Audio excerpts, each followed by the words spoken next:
أعوذ بالله السميع العليم من الشيطان الرجيم. بسم الله الرحمن الرحيم. Mohammed, la vie du prophète, les enseignements spirituels et contemporains par Tariq Ramadan. An-Najma. Ce livre est une œuvre de l'aube et tu l'as accompagné de tes pas dans l'escalier, de tes yeux coquins, rieurs ou boudeurs. Tu venais te blottir dans mes bras.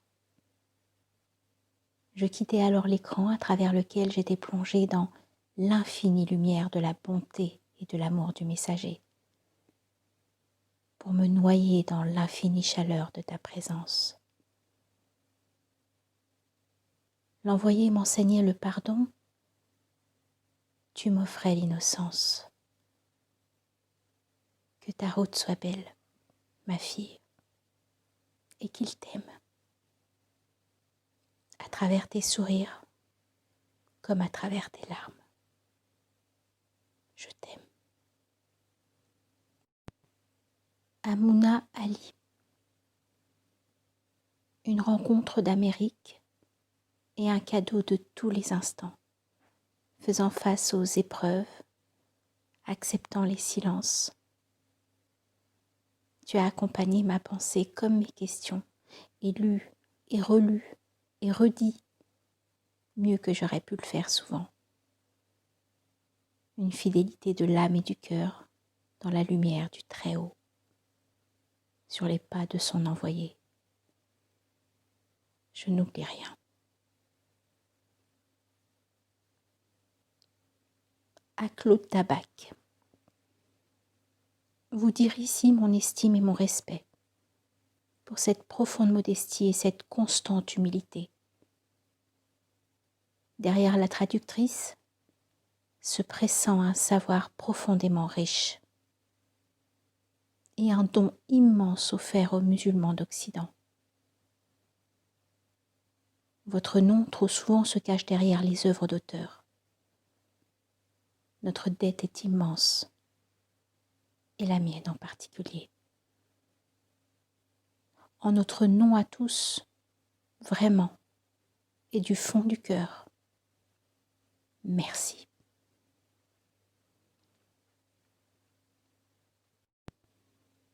Introduction. On ne compte plus les biographies du prophète de l'islam, alayhi salatu wassalam. Des sources classiques comme celles d'Ibn Ishaq ou Ibn Hisham, aux ouvrages les plus récents narrant la vie de l'envoyé de Dieu, Sirat al-Rasoul, en passant par les productions les plus célèbres des savants musulmans à travers l'histoire, il semble que tout a dû être dit et répété, et que la matière d'un tel sujet est forcément épuisée. Pourquoi donc s'engager dans une énième tentative ? La présente biographie n'a pas l'intention d'entrer en compétition avec les sources classiques, qui sont d'ailleurs sa matière première, ni d'apporter du nouveau dans l'exposé des faits, ni enfin d'offrir une réinterprétation originale, voire révolutionnaire, de l'histoire de la prophétie et de son contexte. Les objectifs du présent texte sont bien plus modestes, sans que cela signifie pour autant qu'ils soient plus aisés à réaliser. Le prophète de l'islam tient une place particulière dans la conscience et la vie des musulmans d'hier et d'aujourd'hui. Pour ces derniers, il a reçu et transmis le dernier texte révélé, le Coran, lequel ne cesse de rappeler la place éminente et singulière de l'envoyé de Dieu, qui est tout à la fois un prophète, un avertisseur, un modèle et un guide. Il ne fut qu'un homme qui a agi et transformé le monde à la lumière des révélations et des inspirations qui lui sont parvenues de Dieu, de son éducateur, Ar-Rabb. Et c'est cette humanité assumée, élue et inspirée qui fait de Mohammed un exemple et un guide pour les fidèles musulmans. L'envoyé de l'islam n'a pas pour les musulmans une fonction de médiateur entre Dieu et les hommes. Chaque conscience est invitée à s'adresser directement à Dieu. Et s'il arrive à l'envoyer d'invoquer le Très-Haut pour sa communauté, il a maintes fois mentionné la responsabilité première de chacun dans son dialogue et sa relation avec l'unique. Mohammed s'en tient donc à rappeler la présence de Dieu, à initier à sa connaissance et à dévoiler le chemin initiatique de la spiritualité.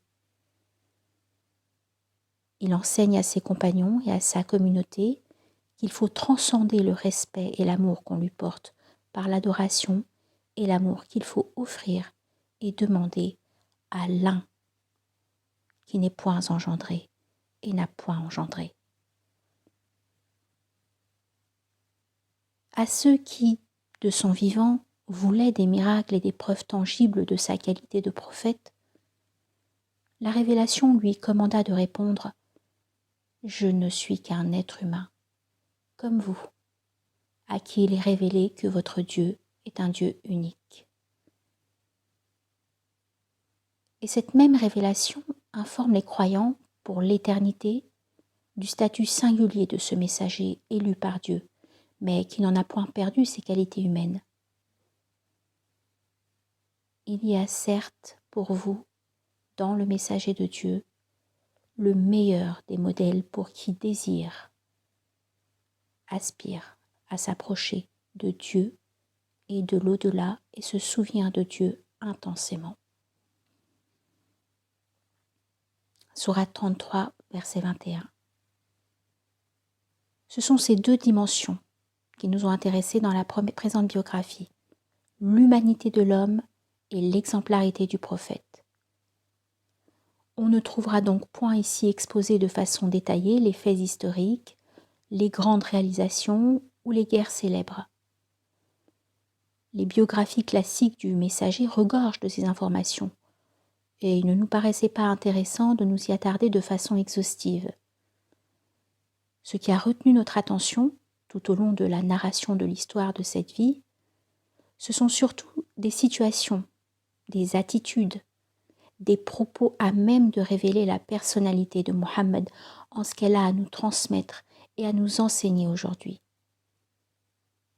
Aïcha, son épouse, questionnée un jour sur la personnalité du prophète, alayhi salatu wassalam, avait répondu « Son caractère, l'éthique qui orientait son comportement, était le Coran. »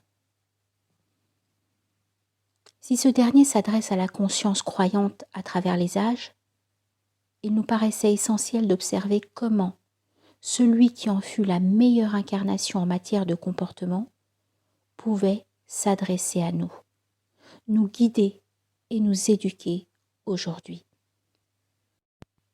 L'idée initiale était donc de s'immerger au cœur de la vie du prophète et d'en extraire d'abord les enseignements spirituels atemporels.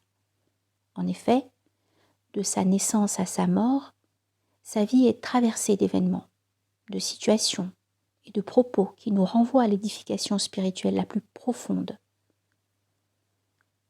L'adhésion de la foi, le dialogue avec Dieu, l'observation de la nature, le doute de soi, la paix intérieure, les signes et les épreuves sont autant de thèmes qui nous touchent et nous rappellent qu'au fond, rien n'a changé.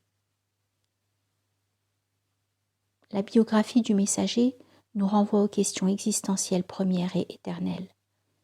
Sa vie en cela est une initiation. Il existe néanmoins un second type de leçons à tirer des événements historiques qui ont jalonné l'existence du prophète. Au 7e siècle, au cœur d'un environnement social, politique et culturel déterminé, l'envoyé de Dieu a agi, réagi et s'est exprimé vis-à-vis d'êtres humains et d'événements au nom de sa foi, à la lumière de sa morale. Étudier son action dans ce contexte historique et géographique particulier devrait nous permettre de mettre en lumière un certain nombre de principes quant à la relation aux êtres humains, à la fraternité, à l'amour, à l'adversité, à la collectivité, à la justice, aux lois ou à la guerre.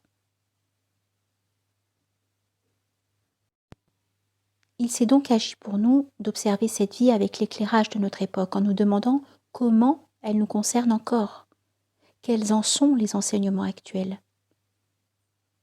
Le lecteur, musulman ou non, est donc invité ici à pénétrer une vie en suivant les sinuosités d'une narration rigoureusement fidèle aux biographies classiques, quant aux faits et à la chronologie, mais qui ne cesse néanmoins d'y adjoindre des réflexions et des commentaires inspirés par les faits rapportés, et cela autant sur les plans spirituels et philosophiques que social, juridique, politique ou culturel.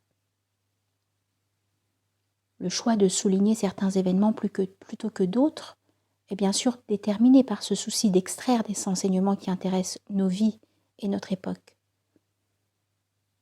Dans chacune des sections des chapitres, volontairement courts, qui constituent ce livre, on constatera de constants allers-retours entre la vie du prophète, le Coran et les enseignements à la fois spirituels et contemporains que l'on peut dégager des différentes situations historiques. Il s'agit davantage de chercher à connaître le prophète lui-même que de s'informer sur sa personnalité ou sur les événements de sa vie. Il est ici question d'immersion, de complicité et au fond, d'amour. Que l'on ait la foi ou non, il n'est point impossible d'essayer de s'imprégner de la quête et du parcours du prophète et d'accéder au souffle, à l'esprit qui donne sens à sa mission. Telle est bien l'ambition première de cet ouvrage. Faire de la vie du messager un miroir dans lequel les cœurs et les consciences, faisant face aux défis de notre époque, puissent s'observer, s'étudier et s'initier aux questions de l'être et du sens, comme aux réflexions plus largement éthiques et sociales. Le texte est destiné à un large public, musulman ou non. La rigueur académique en matière de référence aux sources islamiques classiques permet d'appréhender cette vie de l'intérieur selon les normes reconnues par les savants et les sciences islamiques, alors que la narration, nourrie de réflexion et de méditation, est d'un accès volontairement aisé et s'efforce de traduire les enseignements spirituels et universels de l'islam. L'expérience historique du messager est à l'évidence la voie privilégiée pour accéder aux principes éternels, auxquels adhèrent plus d'1 milliard de musulmans à travers le monde. Ce livre est donc aussi une introduction vivante à l'islam. Le messager avait appris à ses compagnons à aimer Dieu, et le Coran leur avait enseigné en retour: « Dis, toi le messager, si vous aimez Dieu, suivez-moi, suivez mon exemple. Dieu alors vous aimera. » Sourate 3, verset 31. Ils essayaient donc de suivre son exemple, portés par un amour lui-même vivifié par l'intensité de leur amour en Dieu. Cet amour était tel que Omar ibn al-Khattab, apprenant la mort du prophète, menaça de tuer celui qui oserait affirmer qu'il était mort. Il était monté au ciel et allait sans doute revenir. Son compagnon Abu Bakr l'invita au silence et affirma: « Ô vous les gens, que ceux qui adoraient Mohammed sachent qu'il est mort. Que ceux qui adoraient Dieu sachent que Dieu est vivant et qu'il ne meurt point. » Puis il récita le verset suivant. Mohammed n'est qu'un messager. Avant lui, d'autres messagers ont passé. S'il mourait donc, ou s'il venait à être tué, retourneriez-vous sur vos pas? quiconque retourne sur ses pas ne nuira en rien à Dieu, et Dieu récompensera les reconnaissants.